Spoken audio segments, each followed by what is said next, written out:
আমার কাছে মনে হয় কোনো কিছু প্ল্যান ছাড়াটাই না করা ভালো। আর শীতের দিনে তো বারবিকিউ মাস্ট। ভিডিওতে শুরুতেই দেখতেই পারছেন আজকে আমরা কে কে ছিলাম। নমস্কার সবাইকে, আশা করি সবাই ভালো আছেন।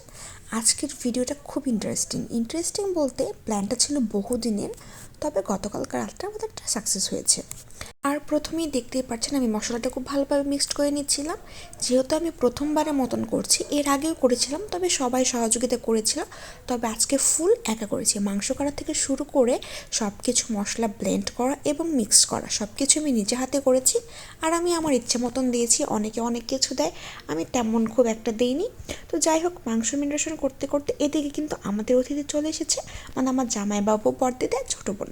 তো রাতুল বাসায় আসার সময় পুরি নিয়ে এসেছিলো, গরম গরম ডাল পুরিটা কিন্তু দারুণ ছিল। আর সাথে যে সসটা ছিল এটা কিন্তু খুবই টেস্টি ছিল, আমার বরাবর কিন্তু খুবই পছন্দ। আর আজকে বড়দিদি, জামাইবাবু আর ছোটো বোন খেয়ে কিন্তু অনেক ভালো বলেছে।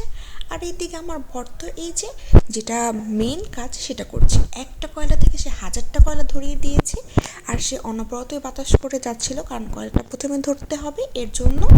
আর এইদিকে তো আমরা সবাই বসেছিলাম, মানে এই কাজটা যে এত ধৈর্য সহকারে করতে হয়, আসলে আমার বয়ের না অনেক ধৈর্য। সে এই কাজটা খুবই ধৈর্য সহকারে করছিল। আর সাথে কিন্তু সহযোগিতা আমরা আছিলামই, হেল্পিং হ্যান্ড যেটাকে বলে, মানে আমার জামাইবাবু ছিল, বড়দিদি ছিল, আর আমি ছিলাম। এই যে আমি এখন তেল ব্রাশ করে নিচ্ছিলাম, তবে এত তাপ লাগছিল, আমার বর তো বলছিল দেখছো এটা কত কষ্ট। আসলে এই কাজটা যতটা সহজ মনে হয় কিন্তু ততটা কিন্তু সহজ না, তবে সবাই মিলে কাজ করলে কিন্তু খুবই কাজের আনন্দ দ্বিগুণ বেড়ে যায়। আর আমরা তো সবাই মিলেই করছিলাম। এইসব পিকনিকগুলো আমার মনে হয় ফ্যামিলি, ফ্রেন্ড সার্কেল এগুলোতেই বেশি ভালো লাগে।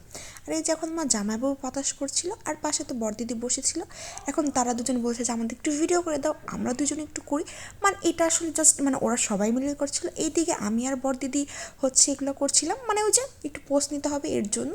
তবে আমরা কিন্তু সবাই মিলেই কাজ করেছি। আমি একটু মানে আমার এত গরম লেগে গেছে, এজন্য আমি বললাম যে আমি একটু হাওয়া খেয়ে নিই।